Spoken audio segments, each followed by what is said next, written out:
आदरणीय दर्शकहरू, यतिखेर हाम्रो स्क्रिनमा हुनुहुन्छ हिन्दू जागरण नेपालका अध्यक्ष पण्डित रामकृष्ण उपाध्यायज्यू। स्वागत छ यहाँलाई। नमस्कार। नारायण। आरामै हुनुहुन्छ? हजुर, आरामै। अनि हिजो आज कसरी बित्दैछ? यस्तै यो पुरानै रोग छ हिन्दू जागरणकै। धार्मिक महागठबन्धनको क्रियाकलापमा त्यही संलग्न भएरै कार्य गरिरहेको छु। जस्तो यहाँहरूको भर्खरै मात्र चितवनको देवघाटमा यो सम्मेलन सकिएको थियो। त्यो सम्मेलन चाहिँ के थियो? सम्मेलन मैले अघि भने हाम्रो नेपालमा धार्मिक संघ संस्थाहरू एकजुट हुनुपर्दछ भन्ने कथाहरू धेरै लामो समयदेखि सुनेर पनि आएको हो। कसैले गर्लान् भन्ने सबैको आशा हुन्छ, तर अगाडि सरेर गरौँ न त भन्ने भावना अलिक कमै देखिएको पनि हो र सायद विभिन्न कारणहरू हुन सक्छन्। र नेपालको परिवेशमा के देखिरहेछौँ भने धार्मिक क्षेत्र एकजुट हुनुपर्छ, एकत्रित भएर जानुपर्दछ। विभिन्न खेमामा बाँटिरहेको हुनाले चाहिँ नेपालको धार्मिक क्षेत्रलाई एकत्रित गराउने विषयलाई लिएर हिन्दू जागरण नेपालले बहुत गम्भीरतापूर्वक तयारी गरेर अनि यसपछि धार्मिक महागठबन्धनको प्रारम्भिक चरण स्वरूप गएको वर्ष कथाभ्यासहरूको सम्मेलन 3 ठाउँमा आयोजना गर्यो। त्यसको मुख्य उद्देश्य के भने कथाभ्यासहरू भनेको बहुत महत्वपूर्ण विषय हो र वस्तु पनि हो र जस व्याशासन बिग्रेपछि समाज ध्वस्त हुन्छ र व्याशासनमा केही अमर्यादित व्यक्तिहरू, अशास्त्रीय गतिविधि गर्ने खालका व्यक्तिहरू व्याशासनमा बसेर अनर्गल प्रलाप, अनर्गल कुराको प्रचारहरू धर्मको नाममा यी गरिरहेको देखेपछि राम्रो सज्जन कथाभ्यासहरू पनि अपमानित हुन पुगेका र जवाब दिन नसकेका घटनाहरूलाई हामीले देखेर हिन्दू जागरण नेपालको यो विषयमा गम्भीर ध्यानकर्षण भएपछि अनि सरसल्लाह अनुसारले कथाभ्यास क्षेत्रलाई एकीकृत गर्न सकियो भनेदेखि व्यास क्षेत्र, व्याशासन एउटा शुद्ध हुन जान्छ र कथा भन्नेवाला व्यक्ति पनि योग्य छ कि छैन भनेर एउटा प्रमाणित पनि हुनुपर्दछ क्या। यहाँ सबैको प्रमाण चाहिन्छ र योग्यता कसको के छ। एउटा अध्ययनको योग्यता हुन्छ, एउटा अनुभवको योग्यता हुन्छ, गुरु कृपाको योग्यता हुन्छ, साधनाको योग्यता हुन्छ र उसले समाजमा के दिन्छ भन्ने कुराको पनि एउटा योग्यता हुन्छ।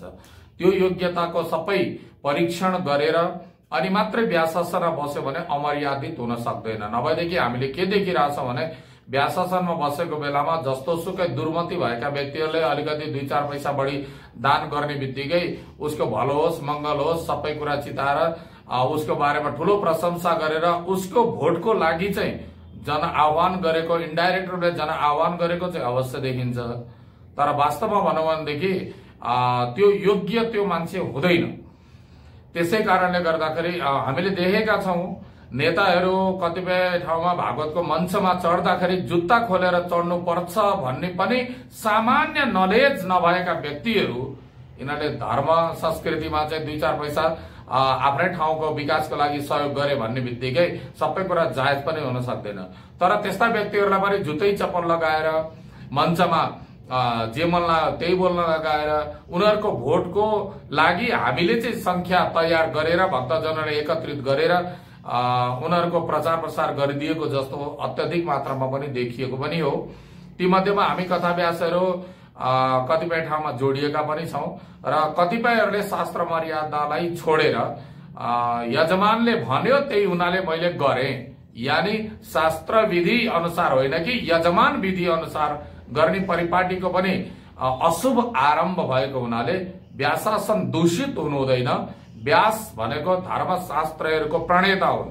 धर्मशास्त्रको प्रणेताको आसनलाई अशुद्धि नहोस् त्यसको लागि केही न केही राम्रा कुराहरू दिनुपर्छ र डर र भर दुईटा हुनुपर्छ भन्ने हिसाबले नै कथाभ्यास सम्मेलनको आयोजना गरियो र कथाभ्यास गुरुहरूले सहभागिता राम्रो जनाउनु भयो र त्यो 3वटा क्षेत्रबाट जुन प्रतिनिधिहरू चयन हुनुभएको थियो ती प्रतिनिधिहरूको अस्ति माघ 16 र 17 गते जुन आयोजना गर्यो देवघाटमा उहाँहरूको उपस्थिति रहेको थियो र त्यहाँबाट एउटा राष्ट्रिय समिति, कथाभ्यास राष्ट्रिय समिति निर्माण भयो जसमा सहप्राध्यापक गुरु श्री नवराज घिमिरेजीको अध्यक्षतामा कार्य समिति एउटा तयार भएको छ। 5वटा क्षेत्रका महानुभावहरू कथाभ्यास प्रतिनिधिहरूलाई त्यसमा चयन पनि हुनुभएको छ। अब यो कथाभ्यास समिति एउटा तयार गर्ने प्रमुख विषय चाहिँ देवघाटमा रहेको यहाँहरूलाई जानकारी गराउँदैछु। जस्तो सम्मेलनको उद्देश्य त यहाँले भन्नुभयो जस्तो सबैलाई संगठित गर्ने कुरा पनि रह्यो, तर यतिखेर कसले आफ्नो अनुकूलताको व्याख्या गर्ने भन्ने कुरा पनि आयो होइन। जुन शुक्र आस्थाको बेलामा यहाँहरूले जुन सम्मेलन 16 गते गर्नुभयो, काठमाडौँमा 16 गते एउटा युवा आफूलाई धर्मको रक्षक हुँ भन्नेले यहाँ चाहिँ एउटा कथा जुन श्रीमद् भागवत महापुराणको समापन भइरहेको थियो, यसलाई चाहिँ कसरी लिनुभएको थियो? यो गलत हुन्, नादान हुन्, अबुझकी हुन्, बुद्धिको प्रयोग नगरेका हुन्, हामी प्रचारित छौं, त्यो उनीहरूले जे गर्दा पनि हुन्छ भन्ने मानसिकता बोकेका हुन्। यस्ताको प्रति म केवल दया भाव मात्र देखाउँदछु, अरू मैले केही भनिन। तर यथार्थमा के भनेदेखि जुन धर्ममा आश्रय लिएर धर्मको संरक्षण गर्छु भनेर हिँडिसकेपछि धर्मशास्त्रलाई लत्याउनु भनेको चाहिँ त्यो कालनेमीको स्वरूप हो। यस्तो गर्नु हुँदैन। यहाँ कतिपयहरूले निष्काम मैले आयोजना गरेँ भनेर पनि भनिएको सुनिएको पनि छ, तर निष्काम भनेको यो संसारमा कुनै कर्मै हुँदैन। निष्काम भन्ने कर्म नै हुँदैन, किनकि म केही पनि चाहना राख्दिन, यो पनि एउटा चाहना हो। म केही पनि चाहना राख्दिन भन्नुको तात्पर्य यो पनि चाहना हो। त्यही हुनाले त भगवत गीतामा शंकराचार्य ज्यूले भन्नुभएको छ, ईश्वरोपि मेन तुष्येत, ईश्वर पनि प्रसन्न होस् भनेर कामना राख्नु हुँदैन। आफू दायित्व निर्वाह गर्ने हो। ईश्वर प्रसन्न अप्रसन्न उसको दायित्व हो, हामीले आफ्नो दायित्व पूरा गर्ने हो। त्यो हुनाले यहाँ निष्काम कर्म, नित्य कर्म भ्रम फैलाइएको छ। यहाँ नित्य कर्म भनेको स्नान, दैनिक स्नान गर्नु, दैनिक पूजा गर्नु, दैनिक दान दिनु हैन, दैनिक सन्ध्या गर्नु, यिनीहरूलाई नित्य कर्म भनिन्छ। यी जस्तै केही कर्महरू नित्य कर्म हुन्छन्। सन्ध्या आरती गर्नु यी नित्य कर्म हुन्। यो भन्दा अतिरिक्त नित्य कर्म हुँदै होइन। तराई बिचरा धर्मशास्त्र केही नजानेका अबुझकीहरू छन्। यो त हाम्रो यति वर्षदेखि चलेर आएको थियो, यो त गर्न हुन्छ। ए बाबा, गुरु शुक्रास्तामा दान लिनु दिनु पनि हुँदैन, काम्य कर्ममा दान लिनु दिनु नै हुँदैन। अहिले चाहिँ हामी निष्काम गरिरहेछौँ भनेर भनिरहन्छन्। कार्यक्रम सिद्ध्या भोलिपल्ट दक्षिणा दिएनन् भनेदेखि 3 बित्ता माथि उफ्रिने फेरि तिनै नै हुन्। अनि गुरु शुक्रास्तामा त ठिक छ, कसैको नित्य कर्म थियो होला, अनि तपाईँले त्यहाँ दान लिइरहनु भएको छ नि त। कतिपयले फेरि कार्यक्रम सञ्चालन गरेर यो पनि भनिरहेका छन्, उहाँले यति दान गर्नुभयो, उति दान गर्नुभयो। ए बाबा, तपाईँ के धर्मको संरक्षणको कुरा गर्नुहुन्छ हजुर? दान दिनु लिनु, दान दिने लिने कुराहरू चाहिँ गुरु शुक्रास्ता भन्दा अतिरिक्त समयमा पनि हुने हुनाले यो समयमा गर्न मिल्दैन भनेर त भनिसकिएको छ, शास्त्रले दोहोऱ्याइसकिएको छ। अनि हामीले कर्म निष्काम गरिरहेका छौं भनेर प्रचार पनि गर्ने, अनि दान पनि लिने, यी आदि कार्य त जायज होइनन्। आफ्नो छातीमा हात राखेर धर्म सम्झेर, भागवतलाई अगाडि राखेर, साक्षी राखेर सम्झिनुहोस्, अधर्ममा नलाग्नुहोस्। अधर्ममा लाग्यो भने त्यसले तपाईलाई नै सिद्ध्याउँछ, तपाईलाई नै रोगी बनाउँछ। यस्ता अधर्म गर्नेवाला व्यक्तिको जीवनमा गएर निहालेर हेर्नुहोस्, शान्ति तिनीहरूको न जीवमा छ, न भने मनमा नै छ, न घरमा नै छ। यसो भनिरहँदा नवलपरासीमा एउटा अर्को पुराण लागिरहेको छ, श्रीमद् भागवत, जहाँ प्रचार कसरी गरियो भन्दा अघिल्लो दिन ती गुरुले आफ्नो सामाजिक सोशल मिडियामा आएर म हिन्दू जागरणमा पनि छैन, विश्व हिन्दूमा पनि छैन, फलानुमा पनि छैन भनेर उनले लेखे। भोलिपल्ट उनलाई त्यो गर्नु रहेछ, त्यो गरिएको अवस्था छ। त्यहाँ फेरि सन्तहरूको सम्मेलन भयो भन्ने कुरा छ, कसरी जान्नु भएको छ यहाँले? सन्तहरूको सम्मेलनहरूको विषयमा त टिप्पणी मेरो के पनि छैन। सन्तहरूको सम्मेलनहरू त सभा सम्मेलन समारोहहरू गर्न मिल्दछ, तर उहाँले अब कुन तरिकाले गर्नुभयो, अब यस विषयमा मैले खास टिप्पणी धेरै गर्न मैले छैन। यथार्थमा आफैले आफैलाई नै सोध्नु, आफैले आफैलाई नै सोध्नु। मान्छे चोरी अरूको गर्न सक्दछ, आफूले आफ्नो चोरी चाहिँ गर्न सक्दैन। अरूको नजरबाट गिर्यो भने केही फरक परेन, आफ्नो नजरबाट चाहिँ नगिर्दा नै राम्रो हुन्छ। पुराण आदि जति पनि कर्महरू तपाईले जुन कर्म गरिरहनु भएको छ त्यसले समाजलाई सन्देश के दिइरहेको छ भन्ने कुरा ख्याल गर्नु पर्दछ। मैले जे कर्म गुरु शुक्रास्तामा के गर्नु हुँदैन, लामो व्याख्या गर्दिन, छोटोमा जुन कर्म गुरु शुक्रास्तमा नगरेर अरू बेलामा पनि गर्न मिल्छ भने जहिले पनि गर्न मिल्ने हो त्यो कर्म गुरु शुक्रास्तमा गर्न मिल्दैन। जुन कर्म चाहिँ गुरु शुक्रास्त भए पनि नभए पनि त्यही समयमा नै गर्नुपर्ने हुन्छ त्यो कर्म मात्रै गुरु शुक्रास्तमा गर्न मिल्छ। बुझ्नुभयो कि बुझ्नु भएन? जस्तो पास्ने न्वारन यो सार्न मिल्दैन, यो गुरु शुक्रास्त होस् चाहे नहोस्, यो त त्यो समयमा निश्चित तिथिमितिमा श्राद्ध आदि गर्नै पर्दछ। तर सप्ताह पुराण आदि पछि पनि गर्न सकिन्छ। पछि पनि गर्न सकिने कुरालाई चाहिँ गुरु शुक्रास्तमै गरेर शान्ति हुँदैन के हजुर। किनभनेदेखि शुक्र भनेको वीर्य अर्थात पराक्रमको अधिष्ठात्री देवता भए र गुरु भनेको ज्ञानको अधिष्ठात्री देवता भए। धर्म कर्म किन गर्ने? बल पराक्रम होस् र बुद्धिले काम गरोस् भन्नको लागि। दुईटै कमजोर हुने बेलामा अनि कर्म गरेर खाली श्रम र पैसाको सत्यानाश मात्रै हो, त्यसले शान्ति हुँदैन। फेरि त्यही भागवतको पुराण भन्छन्, खै के गर्छन् मलाई आश्चर्य लाग्छ। श्रीमद् भागवत षष्ठ स्कन्धमा बाकायदा उल्लेख छ, इन्द्र शत्रुर विवर्धस्व। त्यहाँ हे इन्द्रको शत्रु तिमी बढ बढ भनेर त्वष्टा प्रजापतिले यज्ञ गर्नुभयो, तर त्यहाँ स्वरको भेद भएको कारणले गर्दा यथेन्द्र शत्रु स्वरतो पराधात, हे इन्द्रको शत्रु इन्द्रलाई मार्नको लागि बढ भनेर भनेको त त्यहाँ उदात्त अनुदात्त स्वरितको भेदको कारणले गर्दा भयो के त इन्द्रले मार्नेवाला शत्रु चाहिँ इन्द्रद्वारा मारिनेवाला शत्रु चाहिँ बढोस् भन्ने खालको अर्थ सायद त्यहाँ पर्यो र परिणाम के भयो? वृत्रासुरको जन्म त भयो, तर वृत्रासुरले इन्द्रलाई मार्नुपर्ने इन्द्रले उल्टै मारिदिए। भनेपछि यो सम्मेलन पछाडि अब यस्ता गतिविधिहरू रोकिन्छन् होइन, अब रोकिनुपर्छ। नचाहिने काम गर्न पाइँदैन। वाह्यात तरिकाले जे मन लाग्यो त्यही धर्मको क्षेत्रमा क्रान्तिकारिता फोगटा देखाउनु पर्ने कुनै आवश्यकता पनि छैन र धार्मिक मर्यादा अनुसारले हिँडेको व्यक्तिलाई धार्मिक मर्यादा अनुसारले सम्मान हुन्छ। तर धार्मिक मर्यादालाई जसले लत्याउँदछ धार्मिक मर्यादाले नै सटे साठ्यम समाचरित भनेको कारणले गर्दा त्यो अवस्था स्वयं जजमानहरूले नै गर्नेछन्, हामीले गर्नु पर्दैन। तर संगठनले चेतना दिलाउने हो, संगठनले कथाभ्यासहरूको हक हित अधिकारको संरक्षण गर्ने हो, त्यसको विषयमा बोल्ने हो, कथाभ्यासलाई मर्यादित र अनुशासित बनाउने हो। त्यो तरिकाले काम अगाडि बढ्नेछ र समाजलाई एउटा सकारात्मक सन्देश दिने हो। व्यासजीले बोलेपछि सकियो, त्यसमा प्रश्न चिन्ह नै खडा हुँदैन। त्यो खालको एउटा वातावरण तयार गर्नको लागि नै हामीले यो प्रयास गरेका हौं। जुन प्रयास हिन्दू जारा नेपालको प्रयास स्वरूप सार्थक भएको छ र अझै सार्थकता पाउनेछ भन्ने हामीले आशा छ। जस्तो प्रसंग यही बीचमा अर्को कुरा, नेपाललाई हिन्दू राष्ट्र हुँदैछ वा हिन्दू अधिराज्य घोषणा हुँदैछ भनेर गएको माघ 23 गते नारायणी दरबार अगाडि प्रधानमन्त्रीज्यूको सभा भन्ने बित्तिकै उफ्रिँदै धेरै हिन्दूवादीहरू गए होइन। यहाँले कसरी लिनुभयो त्यो घटनालाई? त्यहाँ जानेहरू सबै हिन्दूवादी नै हुन्। त्यहाँ सक्कली कम्युनिस्टवादीहरू, ईश्वर नमान्नेवादी त कोही पनि थिएनन्। अब ती सबैको नेतृत्व गर्ने सम्माननीय प्रधानमन्त्रीज्यू पनि स्वयं धर्म संस्कृतिको प्रति चिन्ता नभएको व्यक्ति होइन होला। अब छेउछाउको परिवेश र परिपाटीको अनुसारले कहिलेकाहीँ अनर्गल कुरा पनि बोल्नुभयो होला, तर पनि धर्म संस्कृतिको मानहानि गरेर चाहिँ उहाँले बोल्नुभएको हामीलाई थाहा छैन। मानहानि गरेर हो कुनै पार्टीका नेताहरू म सभापति बन्न पाएँ भने हिन्दू राष्ट्र ल्याउँछु भन्नेवाला व्यक्तिहरू पनि थिए कुनै समयमा। अब ती भएका व्यक्तिहरू आफू सभापति हुने बित्तिकै मन्दिरको ढोका जुन चाहिँ वर्ष दिनमा एकचोटि खुल्दछ त्यो मन्दिरको ढोका जबरजस्ती खोल्न आएर दर्शन गरेर पनि आए।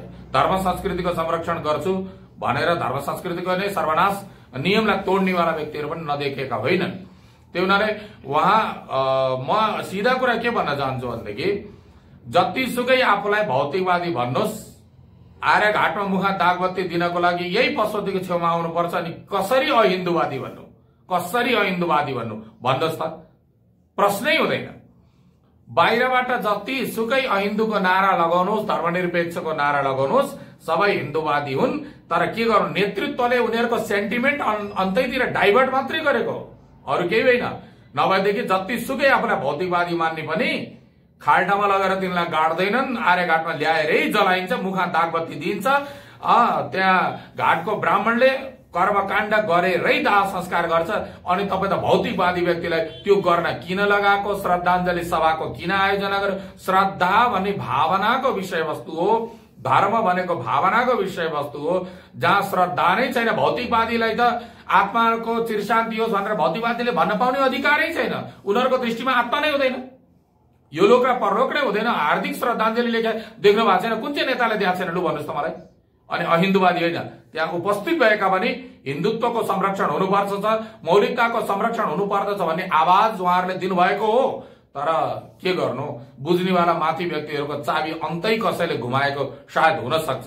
त्यसले गर्दाखेरि अर्थको अनर्थ अवश्य लागेको, तर हिन्दुत्व र मौलिकता सिवाय अरू कोही पनि थिएन। अर्को कुरा अलिकति एउटा जान्न मन लागिरहेको छ, आम दर्शकहरूले पनि धेरै जिज्ञासा राखिराख्नु भएको छ। यो के हो भने पशुपतिनाथमा जलहरीको जुन अहिले सुन राख्नुपर्छ 141 किलो सुनको कुरो आएको छ। पशुपतिनाथ आफैमा शैव हुन्, सुनको महत्त्व हुँदैन। आज चाँदीकै जुन थियो, हिजोका पुर्खाले सुन हाल्न नसकेर त्यहाँ सुन नराखिएको होइन, तर अहिले त्यो सुनको राज भयो, राजनीति गर्न खोजियो भन्छ नि। के हो यो? भगवान शिवलाई सुन प्रिय वस्तु हो र?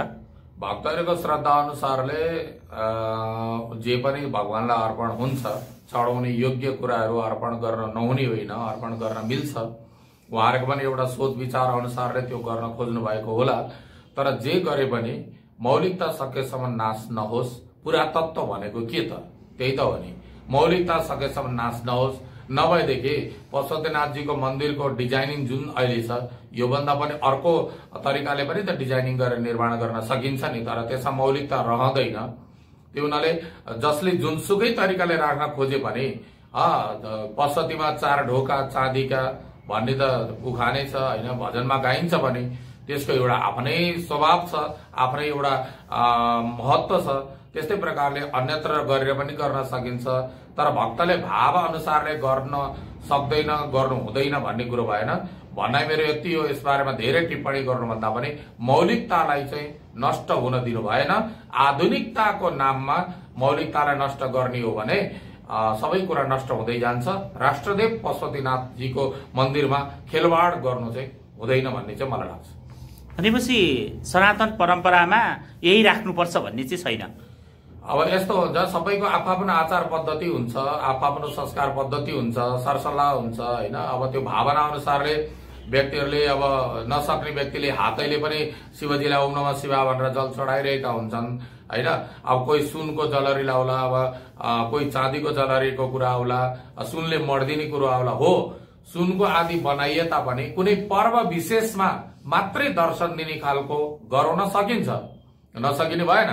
तर त्यसको मौलिकतालाई पुरै ढाकेर, जस्तो शिवरात्रिको पर्व भयो अथवा अन्य पर्वमा मैले वृन्दावनमा देखेको छु, गोपेश्वर महादेवमा कहिले भगवानलाई के अरे किरातको स्वरूपमा राखिन्छ, कहिले नटवरको स्वरूपमा राखिन्छ। त्यो स्वरूप बेला बेलामा झाँकी स्वरूपहरू परिवर्तन हुन्छ।